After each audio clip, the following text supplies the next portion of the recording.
Selamat pagi, selamat siang, selamat malam, ataupun selamat sore sebelumnya.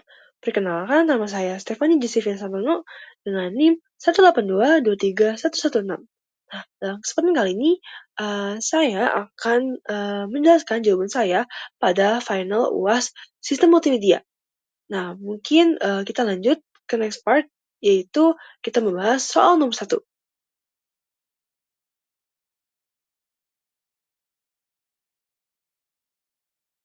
Nah, pada soal nomor 1 ini, diberi pertanyaan, ambil sebuah foto selfie Anda sendiri menggunakan ponsel. Perhatikan langkah-langkah encoding dan decoding citra JPEG untuk satu makroblok dengan menggunakan bahasa pemrograman Python. Analisis dan bandingkan makroblok asli dengan makroblok hasil decoding. Jelaskan observasi Anda mengenai kualitas makroblok hasil decoding dibandingkan dengan makroblok asli. Nah, aku akan mulai dengan teori singkatnya terlebih dahulu. Nah, kompresi JPG adalah metode lossy compression untuk citra digital berbasis transformasi discrete consent transform atau DCT. Nah, proses kompresi JPG terdiri dari beberapa tahap, yaitu yang pertama, kompresi warna RGB to YCBCR. Kompresi dilakukan pada luminasi Y. Lalu pembagian gambar ke dalam blok 8x8 pixel ataupun makro blok. Lalu dilanjutkan dengan transformasi DCT untuk memindahkan informasi ke domain frekuensi. Lalu dilanjutkan dengan kuantisasi dengan matriks standar untuk membuang informasi yang dianggap tidak penting. Lalu dilanjut dengan pengkodaan ataupun biasanya disebut dengan Huffman dan sebaliknya untuk decoding. Nah, untuk nomor 1 ini, untuk memudahkan visualisasinya, maka saya akan langsung praktikkan saja pada kode Python yang akan saya tampilkan berikut ini.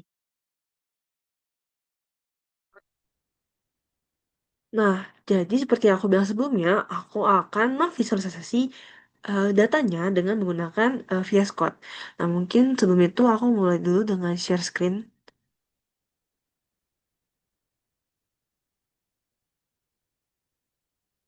Nah, jadi pada soal nomor 1, yaitu kode Python seperti ini. Dan foto yang saya gunakan yaitu foto ini, yaitu foto saya. Sesuai dengan instruksi, yaitu diminta untuk mengambil sebuah foto selfie Anda sendiri menggunakan ponsel. Nah, jadinya aku mengambil foto selfie yang pernah aku lakukan dulu sih, bukan yang saat ini juga. Cuman aku jadi kayak menggunakan foto ini untuk melakukan ataupun mengerjakan ataupun mensimulasikan nomor 1 ini. Nah, mungkin kita balik ke kode Python lagi. Nah, jadi pas kode Pythonnya ini kurang lebih seperti ini bentuknya ataupun isinya. Nah, ketika kita jalankan,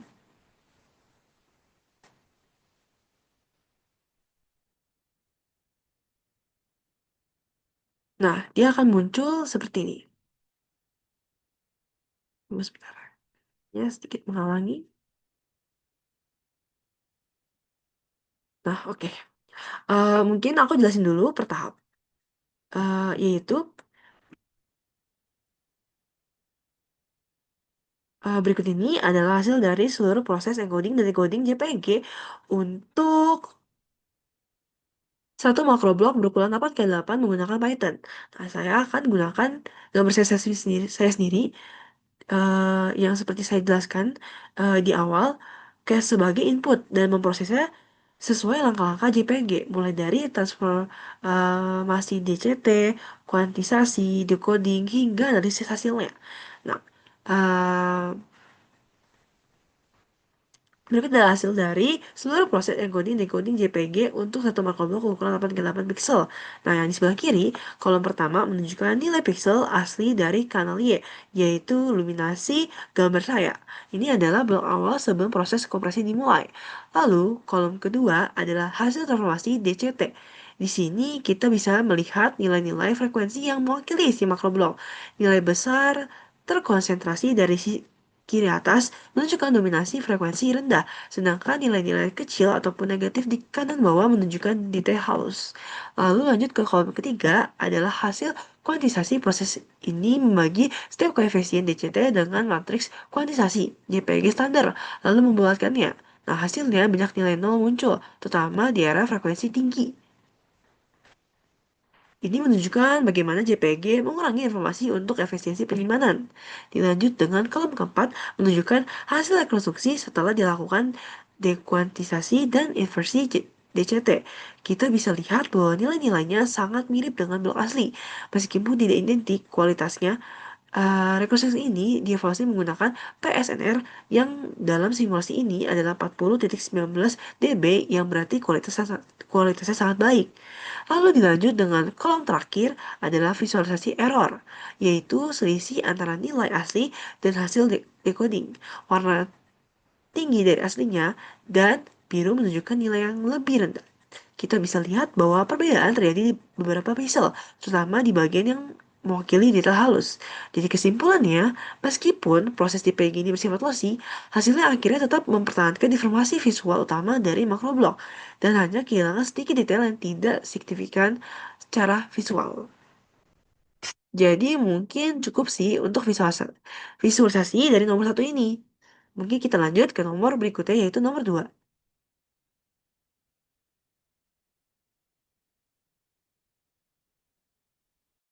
Nah, kita lanjut ke pembahasan pada soal 2. Pada soal 2 ini, diminta untuk buatlah sebuah skenario di mana kamera digital digunakan untuk merekam suatu kegiatan. Contoh, futsal, dance, dan lain-lain. Film tersebut dikirimkan melalui internet dan ditampilkan ke layar penonton. Jelaskan alur proses yang terjadi dengan memperhatikan hal-hal berikut. Nah, kita masuk kepada pertanyaan pertama pada bagian soal nomor 2 ini, yaitu jelaskan perbedaan sinyal video analog dan digital dan relevansinya dalam skenario ini. Nah, secara umum, sinyal video dapat dibedakan menjadi dua jenis, yaitu analog dan digital. Sinyal analog merupakan sinyal kontinu yang dipresentasikan dalam bentuk voltase yang berubah terhadap waktu. Format ini biasa digunakan pada teknologi lama seperti kamera tabung atau televisi CRT. Sedangkan sinyal digital dipresentasikan dalam bentuk data biner, yaitu kumpulan angka 0 dan 1 yang membentuk citra frame dan suara secara terstruktur. Dalam konteks krono ini, sinyal digital jauh lebih relevan. Hal ini karena sinyal digital dapat dengan mudah dikompresi, disimpan, diedit, serta ditransmisi melalui jaringan internet tanpa degradasi kualitas yang signifikan. Sinyal digital juga dapat dienkripsi untuk keamanan serta digunakan langsung oleh software streaming atau pemrosesan video secara real time. Sebaliknya, sinyal analog sulit untuk dikompresi dan akan mengalami penurunan kualitas saat disalin atau dikirim melalui jaringan. Nah, kita masuk pada pertanyaan kedua dari soal kedua ini, yaitu apa peran video encoder seperti H.264 dan jelaskan bagaimana encoder tersebut bekerja secara umum. Nah, kerjanya agar video digital dapat dikirimkan dengan efisien melalui internet, maka diperlukan proses kompresi yang dilakukan oleh video encoder. Salah satu encoder paling umum adalah dan efisien yang digunakan saat ini adalah H.264. Encoder ini berfungsi untuk mengurangi ukuran file video tanpa mengorbankan terlalu banyak kualitas visual. H.264 banyak digunakan di berbagai platform video, mulai dari YouTube, video call, kamera pengawas, hingga siaran langsung.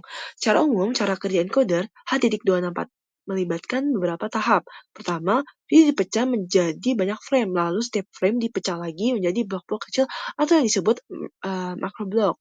Selanjutnya dilakukan prediksi, baik prediksi dalam satu frame, intra-prediction, maupun antar frame, inter-prediction. Ini memungkinkan encoder menyimpan perbedaan antar bagian gambar bukan menyimpan semua informasi secara utuh. Setelah itu, dilakukan transformasi DCT, Discrete Constant Transform, untuk mengubah data dari domain spasial ke domain frekuensi. Koefisien hasil transfer ini kemudian dikonversi lebih lanjut dengan kuantisasi, yaitu proses membuang detail yang dianggap tidak penting secara visual. Langkah terakhir adalah entropi, coding seperti CAVLC atau CABAC untuk menyusun stream secara efisien. Hasil akhirnya adalah video yang ukurannya jauh lebih kecil dari aslinya, tapi masih memiliki kualitas visual yang sangat baik. Nah, kita lanjut ke soal ketiga dari soal 2 ini, yaitu jelaskan perbedaan open loop dan closed loop video encoding. Nah, closed loop video encoding dalam proses encoding terdapat dua pendekatan utama, yaitu open loop dan closed loop.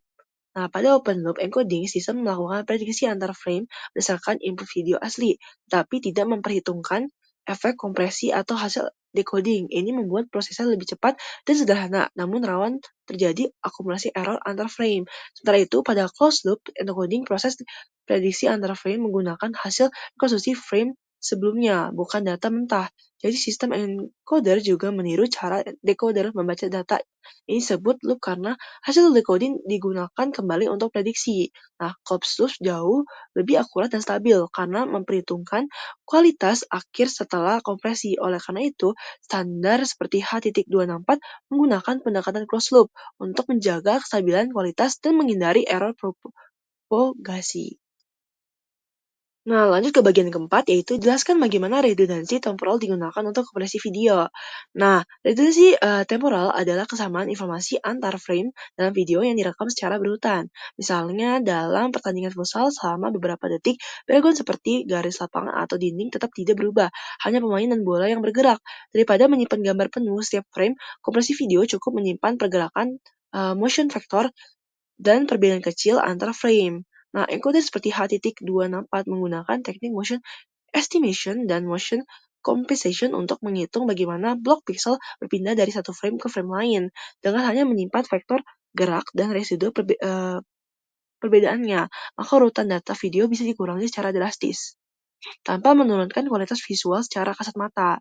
Nah, ini adalah salah satu alasan utama mengapa kompresi video modern bisa menghasilkan file video dengan ukuran kecil tapi masih terlihat tajam. Nah, kita masuk ke pertanyaan kelima dari soal 2 ini. Jelaskan suatu group of picture, GOP, dan masing-masing frame IPB. Analisis perbandingan kualitas dan ukuran file antara GOP 920 dan GOP 950. Nah, peran IPB frame dan analisis GOP 20 versus GOP 50 adalah dalam struktur kompresi video, frame-frame disusun dalam urutan yang disebut group of picture atau disingkat GOP. GOP terdiri dari 3 jenis frame, E-frame, P-frame, dan B-frame. E-frame atau intra-coded frame adalah frame mandiri yang menyimpan gambar lengkap. E-frame berfungsi sebagai preferensi utama dan sangat penting karena dapat digunakan untuk memulai atau menyegarkan decoding. P-frame adalah predictive frame yang menyimpan hanya perbedaan dari E-frame dan Pre-frame sebelumnya. Sementara B-frame adalah bidirectorial predicted frame yang mengambil informasi dari frame sebelumnya dan sesudahnya. B-frame adalah yang paling efisien secara ukuran karena hanya menyimpan perbedaan relatif. Misalnya dalam susunan GOP 12, struktur bisa I, B, B, P, B, B, P, B, B, P, B, P. Nah, semakin banyak B dan P frame, semakin efisien kompresinya, tapi semakin sedikit E-frame juga membuat video lebih sensitif terhadap error. Jika kita perbandingkan antara GOP 20 dan GOP 50, GOP 20 berarti iframe-nya muncul setiap 20 frame. Ini membuat kualitas visual lebih stabil karena refresh data lebih sering, tapi ukuran file menjadi lebih besar. Sedangkan GOP 50 lebih hemat ukuran karena iframe lebih jarang. Jadi kita terjadi error atau data hilang, kualitas visual bisa terganggu dalam jangka waktu lebih panjang. GOP pendek cocok untuk video dinamis seperti futsal atau konser yang sering berubah cepat, sementara GOP panjang cocok untuk video statis seperti presentasi, wawancara, ataupun kamera pengawas. Nah, dari penjelasan ini kita bisa lihat nih kalau bahwa proses kompresi video modern seperti pada H.264 sangat kompleks, namun efisien dengan memanfaatkan struktur GOP, redundancy temporal, dan pendekatan close-up. Sistem ini dapat menghasilkan video yang kecil dalam ukuran tetapi tetap berkualitas tinggi. Nah, kompresi video adalah salah satu komponen paling krusial dalam proses penyiaran langsung, terutama ketika video dikirim melalui internet dan harus ditampilkan secara real time ke berbagai perangkat dan layar penonton. Nah, setelah sudah menyelesaikan soal nomor 2, kita lanjut pada soal nomor 3. Nah, kita lanjut ke soal nomor 3. Diminta untuk melakukan eksperimen sederhana untuk menganalisis perubahan karakteristik sinyal audio sebelum dan sesudah proses kompresi. Gunakan metode kompresi audio berbasis format MP3 menggunakan Python dan library terkait. Langkah-langkahnya, 1. Pilih satu file audio, format WAV berdurasi 10-30 detik. 2. Kompresi file tersebut ke format MP3 menggunakan library PYDUB atau FFmpeg strip Python. Yang ketiga, bandingkan ukuran file, spektrum, frekuensi, dan visualisasi gelombang antara file asli dan file hasil kompresi. Pada nomor 3 ini, karena diminta untuk melakukan eksperimen, maka akan untuk lebih mudah jika saya langsung menampilkan via code saja. Mungkin berikut ini akan saya tampilkan via code-nya. Nah, pasal ini, saya melakukan eksperimen sederhana untuk menganalisis perubahan karakteristik sinyal audio sebelum dan sesudah dikonversi ke format MP3. Saya menggunakan file audio berformat WAV berdurasi sekitar 10 detik, kemudian dikonversi menggunakan format MP3 bitrate 18 kbps dengan bantuan Python dan FFmpeg. Tujuan eksperimen ini adalah untuk membandingkan ukuran file serta gelombang waktu dan spektrum frekuensi dan file sebelum dan sesudah kompresi. Nah, mungkin sebelum itu aku akan share screen untuk menunjukkan, kodenya. Nah, kurang lebih untuk, kode PSO nomor 3 adalah seperti ini.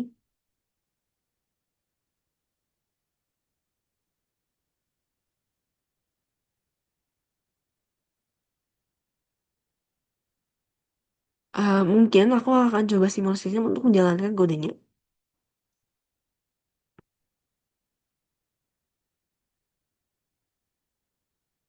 Nah, akan muncul grafik seperti ini.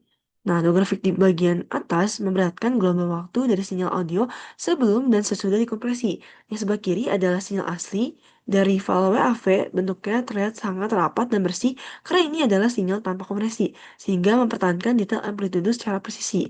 Sementara grafik di sebelah kanan menunjukkan sinyal hasil kompresi MP3 secara umum. Bentuk gelombangnya masih mirip dan mengikuti pola dasar yang sama.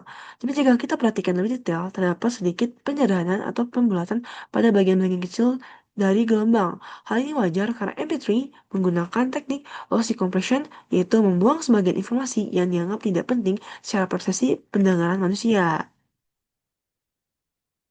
Nah, dua grafik di bagian bawah menunjukkan spektrum frekuensi dari sinyal WAV dan MP3 yang telah ditransformasi menggunakan FFT. Spektrum ini menunjukkan sebaran energi frekuensi pada sinyal audio. Di sisi kiri, spektrum dari file WAV terlihat utuh dan luas. Energi dominan memang berada di frekuensi rendah, tapi kita masih melihat konten frekuensi tinggi yang cukup banyak. Nah, sementara di sisi kanan, yaitu spektrum dari sinyal hasil kompresi. Berarti terlihat bahwa frekuensi tinggi mulai terpangkas. Nah, energi utamanya masih dipertahankan di frekuensi rendah, tapi bagian-bagian di atas, sekitar 10-15 kHz, terlihat jauh lebih lemah. Ini salah satu ciri utama dari kompresi MP3. Ia cara cerdas membuang informasi frekuensi tinggi yang dianggap kurang terdengar oleh manusia untuk menghemat ukuran file tanpa mengorbankan kualitas secara signifikan. Nah, mungkin kita lanjut ke hasilnya. Gimana sih ya rekaman awalnya dan setelah diuji di MP3. Mungkin kita putar dulu rekaman awalnya. Nah, rekaman ini saya record sendiri sebagai gambaran kayak saya gunakan sebagai eksperimen inilah, sebagai uji coba gitu. Gimana ya bunyinya? Kita putar sekarang. Halo semuanya, perkenalkan nama aku Stefani Jeffrey Satono dengan NIM 18223 116. Nah, di dalam kesempatan kali ini, aku merekam video ini dalam penggunaan untuk pengerjaan nomor 3 untuk UAS sistem multimedia. Mungkin cukup sekian audio dari ini. Terima kasih. Nah, kita bisa dengar nih bahwa suaranya bersih tanpa distorsi ataupun kehilangan kualitas. Nah, berikutnya adalah file MP3. Hasil kompresi ukurannya jauh lebih kecil dan secara visual kita bisa melihat ada pengurangan pada spektrum frekuensinya. Sekarang kita dengarkan bagaimana bentuk suaranya ya. Halo semuanya, perkenalkan nama aku Stefani Jeffrey Satono dengan NIM 18223 116. Nah, di dalam kesempatan kali ini, aku merekam video ini dalam penggunaan untuk pengerjaan nomor 3 untuk UAS sistem multimedia. Mungkin cukup sekian audio dari ini. Terima kasih. Nah, meskipun sudah dikopresi, suara utamanya tetap terdengar jelas, namun secara halus bisa jadi ada beberapa perbedaan kecil di bagian tertentu, terutama jika ada suara kompleks. Bagian frekuensinya tinggi bisa terdengar sedikit lebih lemah. Nah, dari dua suara tersebut, kita bisa simpulkan bahwa meskipun ukuran file MP3 jauh lebih kecil, kualitas suaranya masih tetap bisa dipertahankan dengan baik untuk keperluan umum seperti pemutaran dan streaming. Nah, mungkin kita lanjut ke bagian dari hasil ukuran file dari print output terminal. Nah, kalian bisa lihat kalau ukuran file WAV 1773362 KB Sedangkan ukuran file MP3 itu 29667. Kayak efisiensi dari kompresinya sebanyak 83,27 lebih kecil. Nah, artinya terjadi penghematan lebih dari 80% nih. Dengan kualitas suara yang secara umum tetap sangat bisa diterima. Ini membuktikan bahwa MP3 adalah format kompresi audio yang sangat efisien dan tetap menjaga kenyamanan pendengarnya. Nah, jadi dari experience ini dapat disimpulkan bahwa kompresi MP3 berhasil mengurangi ukuran file secara signifikan dengan tetap mempertahankan bentuk gelombang dasar dan konten frekuensi penting. Nah, visualisasi ini membuktikan bahwa perubahan akibat kompresi nyata secara numerik tapi tetap terjaga secara prestasi sesuai prinsip kompresi audio berbasis risiko akustik. Gitu sih kurang lebih untuk nomor 3 ini.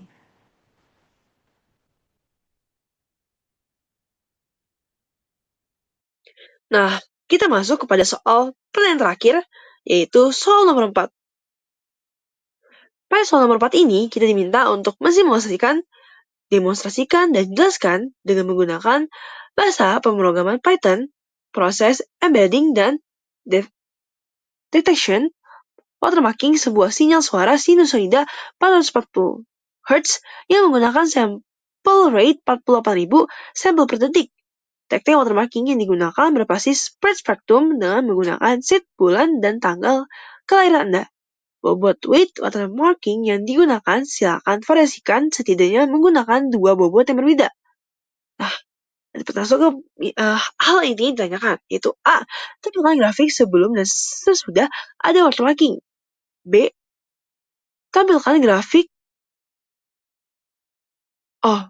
B. Mainkan suara sebelum dan sesudah watermarking. Lalu yang C. Jelaskan efek hasil deteksi untuk variasi bobot yang berbeda. Pada nomor 4 ini, karena kita diminta untuk simulasikan dan demonstrasikan, mungkin untuk bagian ini akan langsung saya alihkan ke VS Code yang akan menampilkan simulasi dari kode Python tersebut. Nah, di soal ini, saya akan mensimulasikan dan menjelaskan proses watermarking audio menggunakan sinyal sinusoidal 440 Hz dan teknik spread spectrum dengan Python. Sebelum jalan kode, aku bakal kasih teori singkatnya terlebih dahulu. Watermarking adalah proses menyisipkan informasi tersembunyi ke dalam sinyal. Nah, saya menggunakan spread spectrum yaitu metode yang menyisipkan watermarking acak berbasis kode periode random agar tahan gangguan. Nah, yang digunakan adalah gelombang sinus 440 Hz berdurasi 2 detik, sample rate 48.000 Hz, seed untuk spreading code diambil dari tanggal saya yaitu Februari 2, yaitu pun ataupun seednya sama dengan 202. Nah, mungkin aku bakal langsung nunjukin kodenya biar lebih kebayang.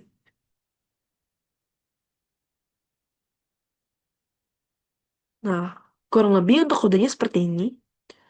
Mungkin aku beri penjelasan sedikit dari baris 1 sampai 7 itu kayak fungsinya itu adalah membuat sinyal sinusoidal 440 Hz berdurasi 2 detik dengan sampel rate 40.000 Hz. Nah, ini adalah sinyal audio murni yang akan saya gunakan sebagai sinyal asli untuk disisipkan watermark. Jadi yang pertama tuh adalah pembuatan dari sinyal terlebih dahulu.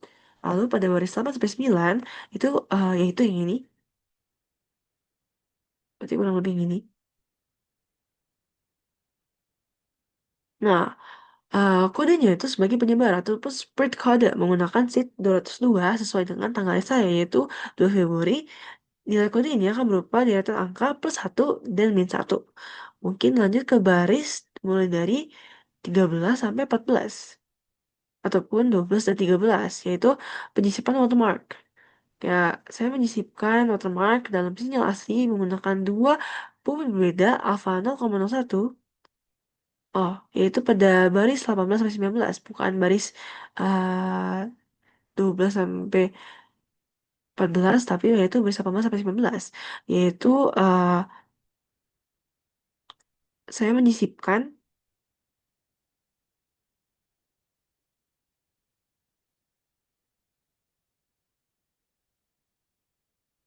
nah di sini tuh saya menyisipkan watermark ke dalam sinyal asli menggunakan dua bumbu berbeda, yaitu alfa 0,1 untuk watermark yang lemah dan alfa 0,05 untuk watermark yang lebih kuat. Sinyal hasilnya disimpan ke file WAV. Nah, mungkin karena banyak banget, kurang lebih intinya tuh di sini tuh dari line 35 sampai dengan 59 itu kayak visualisasi sinyalnya gitu. Kayak gimana sih tampilan gelombangnya waktu dari tiga sinyal tersebut. Kayak pada bagian terakhir saya juga memvisualisasikan selisih antara sinyal watermark dengan alpha 0,05 dan sinyal aslinya untuk menunjukkan bentuk watermark yang ditanam. Nah, mungkin yang 56 sampai 59 tadi itu untuk output print dari korelasi. Jadi kayak nilai korelasi menunjukkan bahwa kayak di sinyal asli tidak mengandung watermark karena nilainya sangat mendekati nol. Sementara watermark dengan alpha 0,1 dan 0,05 terdeteksi secara jelas terutama pada alpha yang lebih besar. Mungkin bisa dilihat dari sini buat gambaran kodenya yang sebelumnya aku jalanin. Nah, mungkin aku bakal jalanin lagi buat jadi gambaran kayak dari hasil pattern ini kita bakal dapat yaitu file rekaman hasil dari penggunaan alpha 0,01 dan 0,05. Nah, mungkin biar kebayang aku bakal run dulu. Nah, pas aku run bakal muncul semacam diagram ya. Nah, mungkin untuk penjelasannya. Nah, mungkin sekarang tuh aku bakal jelasin dulu nih yang grafik dan dari sinyal sebelum dan sesudah disiskan watermark. Nah, visualisasi ini ditampilkan dalam bentuk 4 grafik gelombang waktu yang menunjukkan perubahan bentuk sinyal secara langsung.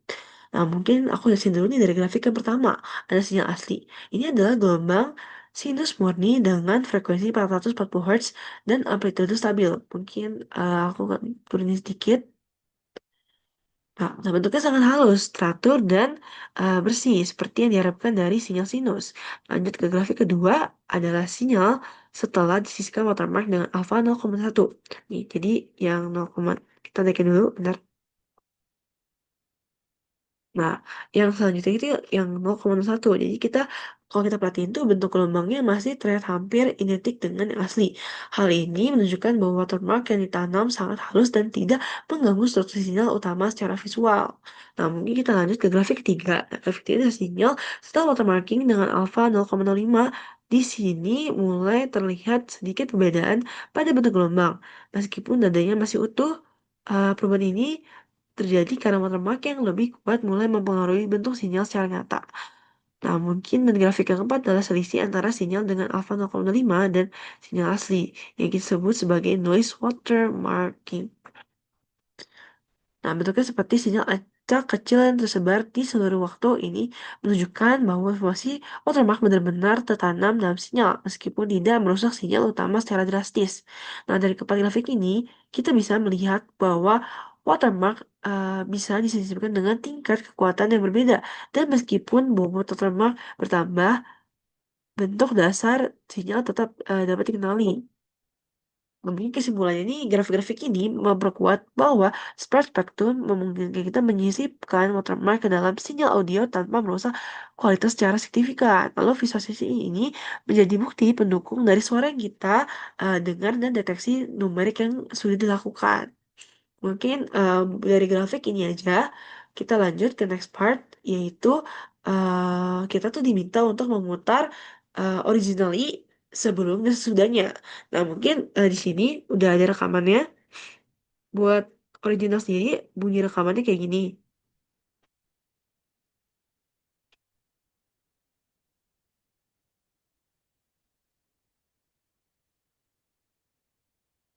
Nah, oke. Nah, pertama ini ada sinyal asli tanpa watermark. Suaranya merupakan gelombang sinus 440 Hz murni yang terdengar seperti nada konstan dan halus. Nah, mungkin aku bisa putar ke yang 0,01 dulu.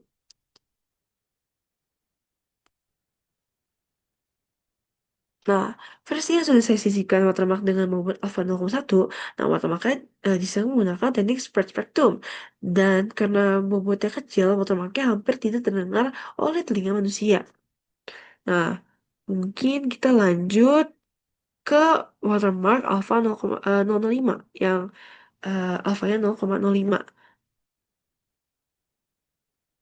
Nah, nah, pada versi ini, watermarknya sudah mulai terdengar dalam bentuk noise tipis atau ketidakaturan sangat halus di latar belakang sinyal utama.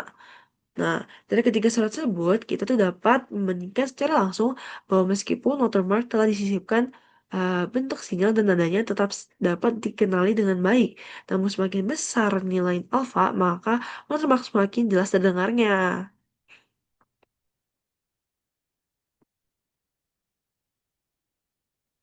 Nah, mungkin kita lanjut ke bagian terakhir, yaitu menjelaskan efek hasil deteksi untuk variasi bobot yang berbeda. Nah, eee deteksi watermarking dari ketiga sinyal tersebut menggunakan metode korelasi, yaitu dengan menghitung dot produk antara sinyal dan spreading kode yang digunakan saat embedding.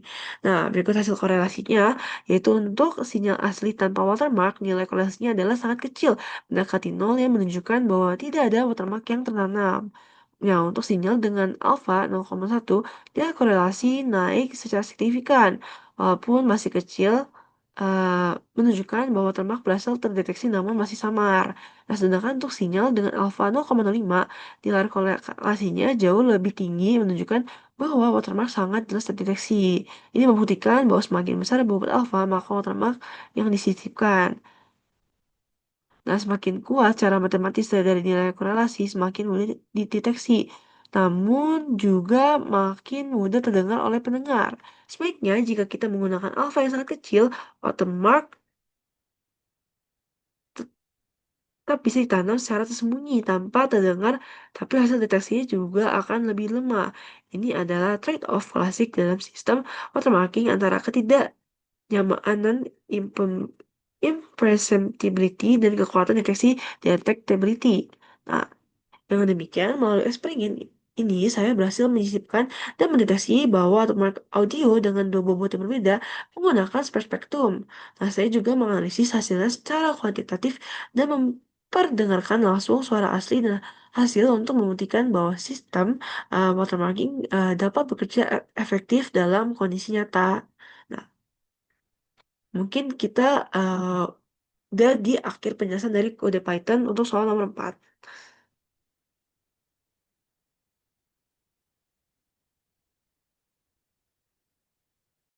Nah, mungkin itu cukup sekian presentasi dari saya mengenai final UAS Sismol ataupun sistem multimedia. Kayak bagaimana caranya saya menjawab pertanyaan-pertanyaan yang diberikan. Mungkin cukup sekian. Terima kasih sudah mendengarkan sampai akhir.